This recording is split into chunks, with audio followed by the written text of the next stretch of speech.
Meus amigos, boa tarde, boa noite. Meus amigos e meus irmãos. Há pessoas que buscam todos os dias uma maior compreensão de Deus, maior intimidade com Deus, maior conhecimento de Deus. Como diz o profeta Oséias, no capítulo 4, versículo 6, o meu povo está perecendo porque lhe falta conhecimento. Sim, falta conhecimento de Deus, falta intimidade com Deus.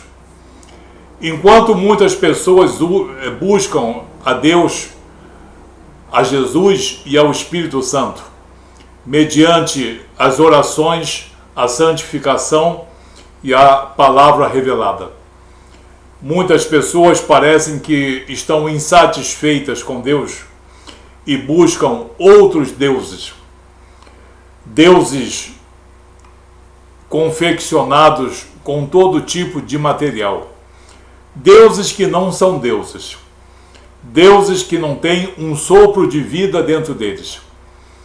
Nada podem fazer a não ser iludir a muitas pessoas ingênuas nesse país.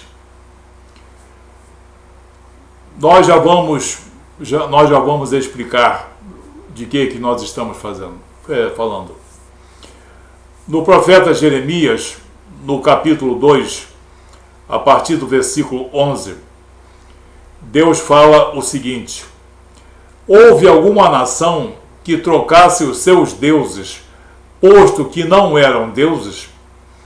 Ou seja, já houve na face da terra alguma nação que cometesse o absurdo de trocar os seus deuses, que nem deuses eram?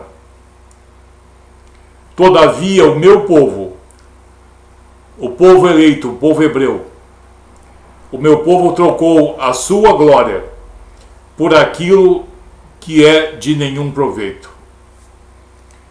Ou seja, o povo hebreu buscou outros deuses, ídolos, imagens, esculturas, buscou ajuda de outros povos e buscou também reverenciar outros deuses, que não eram deuses, eram apenas coisas vazias, sem nenhum espírito e sem nenhum fôlego dentro.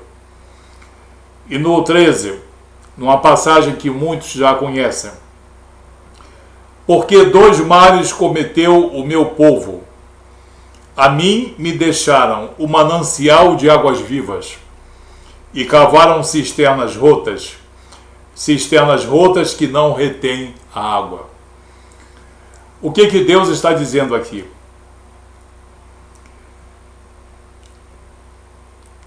No versículo 12: espantai-vos disso, ó céus, e horrorizai-vos, ficai estupefatos, diz o Senhor. Horrorizai-vos e ficai estupefatos. Por quê?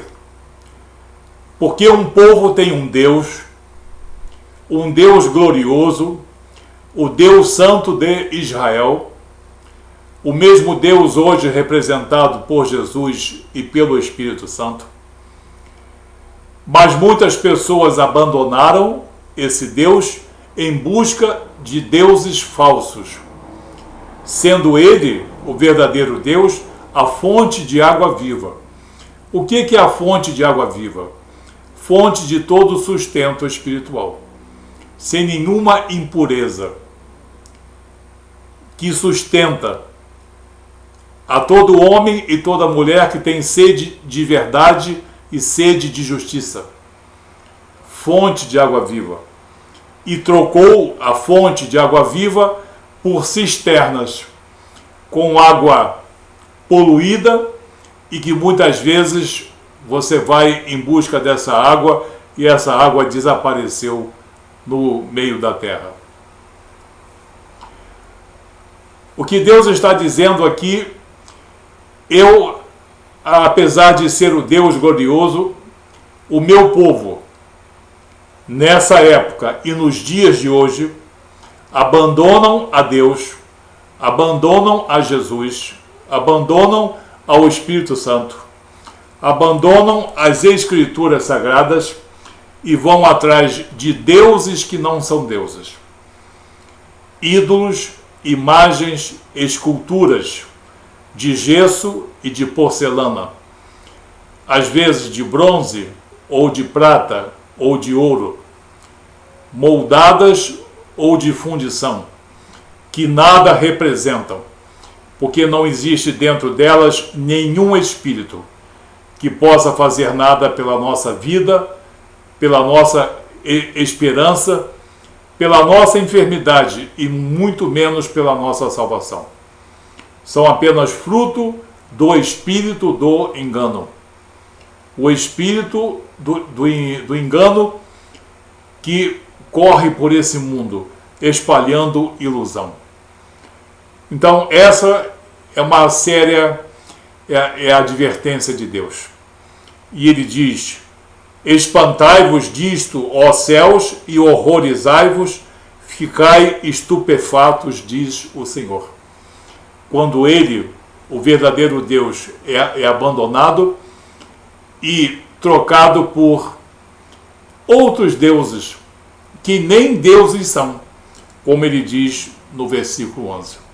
Nem deuses são, mas esses povos assim mesmo, até os seus falsos deuses, eles não abandonaram, mesmo sendo falsos. Agora eu, que sou o Deus da glória, eu que sou o Deus criador e verdadeiro, eu que vos mando Jesus Cristo e o Espírito Santo, sou abandonado, eu, a fonte de águas vivas, e sou trocado por cisternas rotas que não retêm água. Isso aqui se discerne espiritualmente, dizendo que somente o Espírito de Deus, presente em Jesus e no Espírito Santo, é capaz de salvar, é capaz de nos trazer esperança, de nos trazer salvação, de nos consolar, de nos fortalecer em todos os momentos de nossa vida. Mas quando homens e mulheres acham esse Deus insuficiente, talvez fraco, talvez longe, porque não tem intimidade com Deus, não tem conhecimento de Deus, e vão buscar imagens de gesso e de escultura, aí a coisa fica bastante feia, como nós vimos aqui. Deus detesta toda sorte de adoração, veneração, toda sorte de prostrar-se a imagens de escultura, pensando que nelas existe algum fôlego, algum espírito, que possam fazer alguma coisa pelo homem. Vamos ver o que diz o Salmo 115, do verso 4 ao verso 8. Prata e ouro são os ídolos deles, obra das mãos de homens. Têm boca, mas não falam. Têm olhos e não veem. Têm ouvidos e não ouvem. Têm nariz e não cheiram. Suas mãos não apalpam, seus pés não andam. Tornem-se semelhantes a eles os que o fazem e todos aqueles que nele confiam. Ou seja, se tornem vazios todos aqueles que confeccionam e todos aqueles que se prostram pensando que ali existe algum espírito ou alguma esperança. Também temos, isso é o que diz a palavra de Deus, não é questão de ponto de vista, não. O que diz o Salmo 135? Algo semelhante. Salmo 135, versos 15 a 18. Os ídolos das nações são prata e ouro, obra das mãos dos homens, não de Deus, obra das mãos dos homens, segundo a vaidade do homem, segundo os padrões de, digamos, retidão humana. Têm boca e não falam, têm olhos e não veem, têm ouvidos e não ouvem, pois não há nenhum alento de vida em sua boca. Como eles se tornam os que o fazem e todos aqueles que neles confiam. É a mesma coisa. São todos ídolos vazios, imagens e esculturas sem nenhum espírito e sem nenhum fôlego dentro, que enganam as pessoas espiritualmente. Porque o único espírito que pode existir dentro dessas coisas é o espírito da mentira, é o espírito do engano. Essa é uma advertência séria de Deus, já aqui nos Salmos. Vamos ver somente duas passagens do profeta Isaías, do capítulo 42, os versículos 8 e 17, que também condena o crer que uma imagem de barro, de gesso ou de porcelana possa fazer alguma coisa por alguém. Diz Isaías 42, versículos 8 e 17. Eu sou o Senhor, este é o meu nome.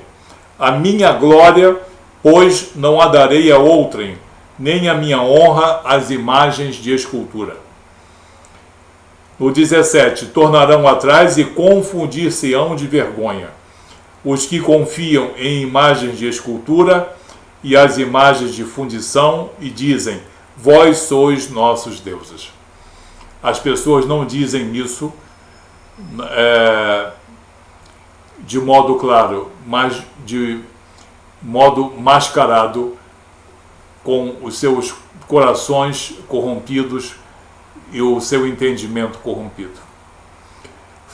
Nós vimos assim uma condenação clara e veemente à prática da idolatria.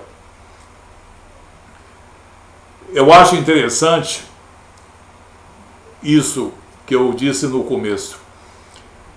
Tantos homens e mulheres se santificando, se consagrando, buscando uma intimidade com Deus, que exige de nós algum esforço moral, espiritual, leitura da palavra, conhecimento da palavra, discernimento da palavra de Deus. Mas outros fazem justamente o contrário. Abandonam o verdadeiro Deus, o Deus da glória, e vão buscar uma pressuposta esperança em pressupostos deuses que não existem, não têm poder, não tem nada que possam oferecer. Qual é a resposta de Deus para isso? A condenação. Fique atento a isso. Não se deixe iludir pela idolatria. Coisa que está roubando o entendimento de milhões de pessoas nesse país. Satanás muito se agrada desse engano, mas Deus não quer que isso continue. Que cada homem e que cada mulher analise o seu entendimento e a sua conduta e veja se está fazendo de acordo com a vontade de Deus ou com a vontade do príncipe desse mundo. A idolatria e tudo aquilo que cerca essa idolatria está em desacordo com a vontade de Deus. Que Deus abençoe você e que você compreenda essa mensagem de bom grado. Muito obrigado e Deus abençoe.